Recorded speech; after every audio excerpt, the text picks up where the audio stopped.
നമസ്കാരം. ഗാനജാലകത്തിലേക്ക് എല്ലാവർക്കും സ്വാഗതം. ഇത് മഴക്കാലമാണല്ലോ. മഴ കലാകാരന്മാർക്ക്, പ്രത്യേകിച്ച് കവികൾക്ക് ഏറെ പ്രിയപ്പെട്ട ഒന്നാണ്.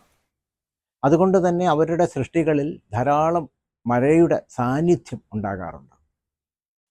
നമ്മുടെ ചലച്ചിത്ര ഗാനങ്ങൾ പരിശോധിച്ചാൽ അവയിലൊക്കെ മഴ കടന്നു വന്നിട്ടുണ്ടെന്ന് കാണാം. അങ്ങനെ കടന്നു വന്നിട്ടുള്ള ചില മഴപ്പാട്ടുകളാണ് ഇന്ന് ഞാനിവിടെ പറയാൻ പോകുന്നത്. വൈശാലിയിലെ പാട്ടാണ് പെട്ടെന്ന് ഓർമ്മ വരുന്നത്. വരണ്ട മണ്ണിൽ ഏറെ നാളത്തെ യാഗത്തിനു ശേഷം കന്നിമഴ പെയ്തപ്പോഴുള്ള ദേശവാസികളുടെ ആഹ്ലാദം പാട്ടായി അവതരിപ്പിച്ചത് ഭരതൻ എന്ന സർഗധനനായ സംവിധായകനാണ്. ഭരതൻ സ്പർശം എന്നൊക്കെ പറയുന്നത് ആ ചിത്രത്തിൽ പൂർണ്ണമായും നമുക്ക് തിരിച്ചറിയാൻ കഴിയും.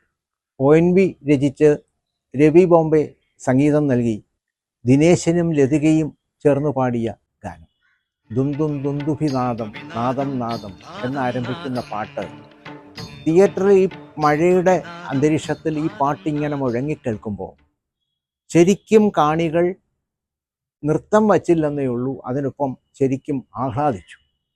ആ പാട്ട് കൊണ്ട് എന്താണോ അതിൻ്റെ സ്രഷ്ടാക്കൾ ഉദ്ദേശിച്ചത് അത് സാധിക്കാൻ ഈ ഒറ്റ പാട്ട് വഴി കഴിയുകയും ചെയ്തു. മഴയുമായി ബന്ധപ്പെട്ട ചില രാഗങ്ങളുണ്ട്. അമൃതവർഷിണി, മേഘമൽഹാർ, മിയാൻ കി മൽഹാർ എന്നിവയാണ് അവ. മുഗൾ ചക്രവർത്തിയായിരുന്ന അക്ബറുടെ ആസ്ഥാന സംഗീതജ്ഞരിൽ ഒരാളായിരുന്ന മിയാൻ താൻസൻ മേഘമൽഹാർ പാടി മഴ പെയ്യിച്ച കഥ പ്രസിദ്ധമാണല്ലോ. മഴ പെയ്യുന്നതിൻ്റെ ശാസ്ത്രീയ വശത്തെക്കുറിച്ച് നമുക്കെല്ലാവർക്കും അറിയാം. എന്നാൽ മഴ പെയ്യുന്നതിനെക്കുറിച്ച് ചില ഐതിഹ്യങ്ങൾ നിലവിലുണ്ട്. ഹൈന്ദവ പുരാണപ്രകാരം ദേവന്മാരുടെ ദേവനായ ദേവേന്ദ്രനാണ് മഴയുടെയും അധിപൻ. ഭൂമിക്ക് ജീവജലം നൽകുന്നതും മേഘങ്ങളെ സംരക്ഷിക്കുന്നതും വരൾച്ച മാറ്റുന്നതുമെല്ലാം ദേവേന്ദ്രനാണ് എന്നാണ് വിശ്വാസം. ദധീജി എന്ന മഹർഷിയുടെ അസ്ഥി കൊണ്ടുണ്ടാക്കിയ വജ്രായുധം കൊണ്ട് മേഘങ്ങളെ ഭേദിക്കുമ്പോഴാണത്രേ ഇടിയും മിന്നലും ഉണ്ടാകുന്നത്. പാർവതിയുടെ കഠിനമായ തപസ്സിനെക്കുറിച്ച് കുമാരസംഭവം എന്ന കാവ്യത്തിൽ മഹാകവി കാളിദാസൻ വിവരിച്ചിട്ടുണ്ട്. തപസ്സനുഷ്ഠിച്ചപ്പോൾ ആദ്യത്തെ മഴത്തുള്ളി ദേവിയുടെ ദേഹത്ത് വീണതിൻ്റെ വർണ്ണന അനുപമമാണ്. ആ ഭാഗം വയലാർ ഒരു ഗാനമാക്കി മാറ്റി. ഒരുപക്ഷെ കാളിദാസൻ എഴുതിയതിനേക്കാൾ മനോഹരമായി ആ ഗാനം മാറുകയും ചെയ്തു. ഭൂമിദേവി പുഷ്പിണിയായി എന്ന ചിത്രത്തിലൂടെയാണ് ആ പാട്ട് നാം കേട്ടത്. ജി ദേവരാജൻ്റെ സംഗീതത്തിൽ യേശുദാസ് പാടി ഏറെ ശ്രദ്ധേയമാക്കി മാറ്റിയ പാട്ടാണത്. പനിനീർമഴ, പൂമഴ, തേന്മഴ, മഴയിൽ കുതിരുന്നൊരഴകി, നനയുന്നത് കഞ്ചുകമോ നിന്നെപ്പൊതിയും യൗവനമോ എന്നാണ് അതിൻ്റെ പല്ലവി. എത്ര ഉദാത്തമാണ് ഈ വരികൾ എന്ന് നോക്കുക. ഈ ഗാനത്തിൽ വയലാർ ഒരു കണ്ടെത്തൽ പോലെ പണ്ട് ശ്രീപാർവതിയെപ്പോലെ നിന്നെയും സുന്ദരിയാക്കി എന്ന് പറഞ്ഞ് കാളിദാസനോട് തൻ്റെ ഐക്യദാർഢ്യം പ്രകടിപ്പിക്കാനും ആ കവി മറന്നില്ല. അപ്പോഴാണ് ഭൂമിദേവി പുഷ്പിണിയായി എന്ന ചിത്രത്തിലെ നായികയ്ക്ക് അത് യോജിക്കുന്നതായി മാറുകയും ചെയ്തു. മഴയെക്കുറിച്ച് ഒരു നാടോടി കഥയും നിലവിലുണ്ട്. ഒരിക്കൽ ചേര, ചോള, പാണ്ഡ്യ രാജ്യങ്ങളിൽ വലിയ വരൾച്ച അനുഭവപ്പെട്ടു. ജീവജാലങ്ങളെല്ലാം ചത്തൊടുങ്ങി. സഹികെട്ട് ഈ മൂന്ന് രാജ്യങ്ങളിലെയും രാജാക്കന്മാർ കൊടും കാട്ടിൽ പോയി ഇന്ദ്രനെ തപസ് ചെയ്തു. അവസാനം ഇന്ദ്രൻ പ്രത്യക്ഷപ്പെട്ടിട്ട് വർഷത്തിൽ 4 മാസം വീതം ഓരോ രാജ്യത്തിനും മഴ നൽകി. മലനിരകളും കാടുകളും നിറഞ്ഞ തൻ്റെ രാജ്യത്തിന് 4 മാസത്തെ മഴ തികയുകയില്ലെന്ന് ചേര രാജാവിന് തോന്നി. അതേസമയം 4 മാസത്തെ മഴ കൂടുതലാണെന്ന് ചോള, പാണ്ഡ്യ രാജാക്കന്മാർക്കും അഭിപ്രായമുണ്ടായി. ഒടുവിൽ ഇവർ 3 പേരും വീണ്ടും ഇന്ദ്രനെ തപസ്സനുഷ്ഠിച്ചു. പ്രശ്നം പരിഹരിച്ചു. എങ്ങനെയെന്നാൽ ചേര രാജ്യത്തിന്, അതായത് നമ്മുടെ കേരളത്തിന് 8 മാസത്തെ മഴയും, തമിഴ്നാട് ഭാഗങ്ങൾക്ക്, ചോള പാണ്ഡ്യ രാജ്യങ്ങൾക്ക് 2 മാസം വീതം മഴയും ലഭിച്ചെന്നാണ് ആ നാടോടി കഥ പറയുന്നത്. നമുക്ക് ഇടവപ്പാതി, തുലാവർഷം, വേനൽ മഴ, അങ്ങനെ 3 മഴക്കാലമുണ്ട്. ഇടവപ്പാതിക്കാണ് കാലവർഷമെന്നും പറയാറുള്ളത്. ഓളവും തീരവും എന്ന ചിത്രം വളരെ പ്രശസ്തമാണ്. PN മേനോൻ സംവിധാനം ചെയ്ത ആ ചിത്രത്തിൽ പാട്ടുകളെല്ലാം ജനങ്ങൾ ഏറ്റുവാങ്ങിയതാണ്. ആ ചിത്രത്തിലുമുണ്ട് ഒരു മഴപ്പാട്ട്. ഇടയ്ക്കൊന്ന് ചിരിച്ചും ഇടയ്ക്കൊന്ന് കരഞ്ഞും ഇടവപ്പാതിയും ഓടിയെത്തി എന്ന പാട്ട്. ഇടവപ്പാതിയെ അനുസ്മരിപ്പിച്ചുകൊണ്ടുള്ള പാട്ട്. ടി ഭാസ്കരൻ എഴുതി MS ബാബുരാജ് സംഗീതം നൽകി S ജാനകി പാടിയ പാട്ടാണ്. ഈ ചിത്രത്തിലെ നായികയുടെ ജീവിതാവസ്ഥയെ ഇടവപ്പാതി മഴയുടെ രീതിയുമായി കൂട്ടിയിണക്കിക്കൊണ്ടാണ് ടി ഭാസ്കരൻ ഈ ഗാനം ഒരുക്കിയിട്ടുള്ളത്. കഥാസന്ദർഭത്തെ ഇത്രത്തോളം പൊലിപ്പിച്ചെടുക്കുന്ന മറ്റൊരു പാട്ടില്ലെന്ന് തന്നെ പറയാം.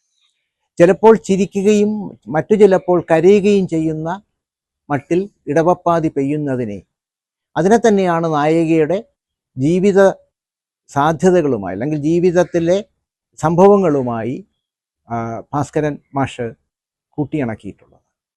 മഴ നനഞ്ഞിട്ടും തണുപ്പ് വീണിട്ടും മനസ്സിനുള്ളിൽ തീയാണെന്ന് അറിയിക്കുന്ന മറ്റൊരു ഗാനം.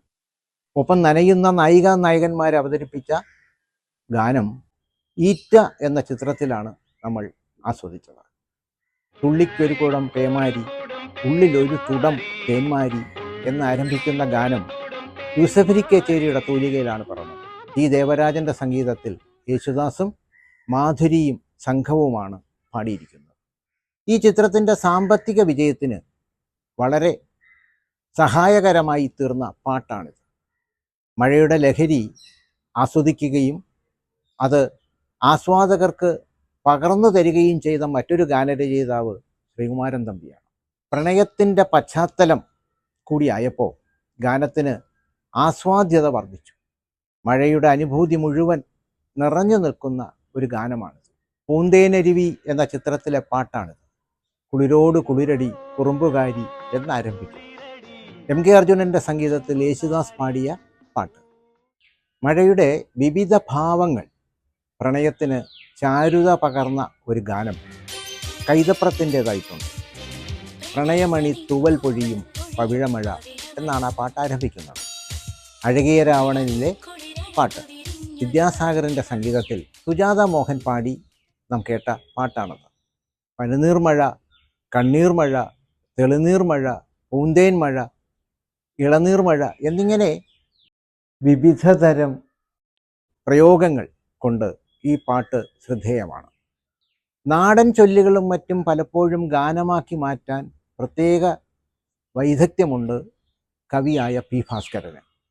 ഓപ്പോളിലെ വളരെ പ്രശസ്തമായ ചാറ്റൽ മഴയും പൊൻവയിലും കാട്ടിലെ കുറുക്കൻ്റെ കല്യാണം എന്ന പാട്ട് ഓർമ്മയില്ലേ? വെയിലും മഴയും സൺ ഷവർ എന്നൊക്കെ നമ്മൾ പറയും. ഒരുമിച്ചുള്ളപ്പോഴാണ് പറയുന്ന ചൊല്ലാണ്, നാടൻ ചൊല്ലാണ് ഈ കുറുക്കൻ്റെ കല്യാണം എന്ന്.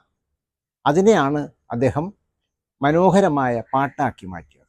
MB ശ്രീനിവാസൻ്റെ സംഗീതത്തിൽ ലതാദേവിയും മാലതിയും ചേർന്നാണ് ഈ പാട്ട് പാടിയിരിക്കുന്നത്. പ്രശസ്ത കവി സുഗതകുമാരി 1975 എഴുതിയ കവിതയാണ് രാത്രിമഴ. 2006 ലെനിൻ രാജേന്ദ്രൻ ഇതേ പേരിൽ ചലച്ചിത്രം നിർമ്മിച്ചപ്പോൾ ഈ പ്രശസ്തമായ കവിതയിലെ ഏതാനും വരികൾ അതിൽ ഗാനമായി ഉപയോഗിക്കുകയുണ്ടായി. രാത്രിമഴ രാത്രിമഴ ചുമ്മാതെ കേണും ചിരിച്ചും എന്നാണ് ആ വരികളുടെ തുടക്കം. രമേശ് നാരായണൻ സംഗീതം നൽകി KS ചിത്രയും ഗായത്രി അശോകനും രമേശ് നാരായണനും ചേർന്ന് പാടിയ ആ പാട്ട് രാത്രിമഴ എന്ന സങ്കല്പത്തിന് പുതിയൊരു ഭാവതലം സമ്മാനിക്കുന്നതാണ്. സുഗതകുമാരി എന്ന കവി എപ്പോഴും പുതുമയെ നമുക്ക് പരിചയപ്പെടുത്തുന്ന ആളാണ്. ഈ കവിതയിലും ഈ ഗാനത്തിലും അതിൻ്റെ ഒരു പ്രതിഫലനമുണ്ട് എന്ന് പറയാം. കമലിൻ്റെ പെരുമഴക്കാലം എന്ന ചിത്രം പേരുകൊണ്ട് തന്നെ വലിയ മഴയെ സൂചിപ്പിക്കുന്നു. ആ ചിത്രത്തിന് വേണ്ടി പാട്ടുകൾ എഴുതിയത് റഫീഖ് അഹമ്മദാണ്. അതിലെ ഒരു പാട്ട് എല്ലാവർക്കും ഓർമ്മ കാണും, രാക്കിളിതൻ വഴിമറയും നോവിൻ പെരുമഴക്കാലം. ആ സിനിമയിലെ കഥാ സന്ദർഭവുമായി ഏറെ യോജിച്ചു നിൽക്കുന്ന പാട്ടാണ്. എം ജയചന്ദ്രൻ്റെ സംഗീതത്തിൽ സുജാത മോഹനും എം ജയചന്ദ്രനും ചേർന്ന് പാടിയ പാട്ടാണത്. പെരുമഴക്കാലത്തിൻ്റെ വിവിധ വശങ്ങൾ കാവ്യയുക്തിക്ക് ചേരുന്ന തരത്തിൽ പറഞ്ഞിരിക്കുകയാണ് റഫീഖ് അഹമ്മദ്. രാത്രിമഴയെക്കുറിച്ച് ONVയും ഒരിക്കൽ പാടി. അരികിൽ നീ ഉണ്ടായിരുന്നെങ്കിൽ എന്ന പാട്ടിൻ്റെ മറ്റൊരു ഭാഗമാണ്. രാത്രിമഴ പെയ്തു തോർന്ന നേരം, കാറ്റിൽ ഇലച്ചാർത്തുലഞ്ഞ നേരം, ഇറ്റിറ്റു വീഴും നീർത്തുള്ളിതൻ സംഗീതം ഹൃത്തന്തികളിൽ പടർന്ന നേരം. പിന്നീടാണ് പറയുന്നത്, അരികിൽ നീ ഉണ്ടായിരുന്നെങ്കിൽ എന്ന് ഒരു മാത്ര വെറുതെ നനച്ചു. നീ എത്ര ധന്യ എന്ന സിനിമയ്ക്ക് വേണ്ടി ജി ദേവരാജൻ്റെ സംഗീതത്തിൽ യേശുദാസ് പാടി അനശ്വരമാക്കിയ ഗാനം. ONVയും ദേവരാജനും പിരിഞ്ഞിട്ട് അവരെ ഒന്നിപ്പിച്ച സിനിമയാണത്. ഈ വരികൾ, പ്രത്യേകിച്ച് രാത്രിമഴയെക്കുറിച്ച് അദ്ദേഹം സൂചിപ്പിക്കുന്ന വരികൾ, ആ പാട്ടിലെ ഏറ്റവും മികച്ച ഭാഗമായി അത് കേൾക്കുമ്പോൾ നമുക്കൊക്കെ അനുഭവപ്പെടുകയും ചെയ്യും. മഴ പ്രകൃതിയുടെ കവിതയാണെന്ന് പറയാറുണ്ട്. മറ്റു ചിലർ പറയുന്നു മഴ പ്രകൃതിയുടെ സംഗീതവുമാണ്. അത് മനസ്സിലാക്കി കൽപ്പനാഭാസുരമായി അവതരിപ്പിച്ച ചില ഗാനങ്ങളെക്കുറിച്ചാണ് ഇന്ന് ഞാനിവിടെ പരാമർശിക്കുന്നത്. ഇനിയും ഇത്തരം ധാരാളം പാട്ടുകൾ നമ്മുടെ ചലച്ചിത്രങ്ങളിലുണ്ട്. അവയെക്കുറിച്ച് മറ്റൊരവസരത്തിൽ പറയാം. നമസ്കാരം.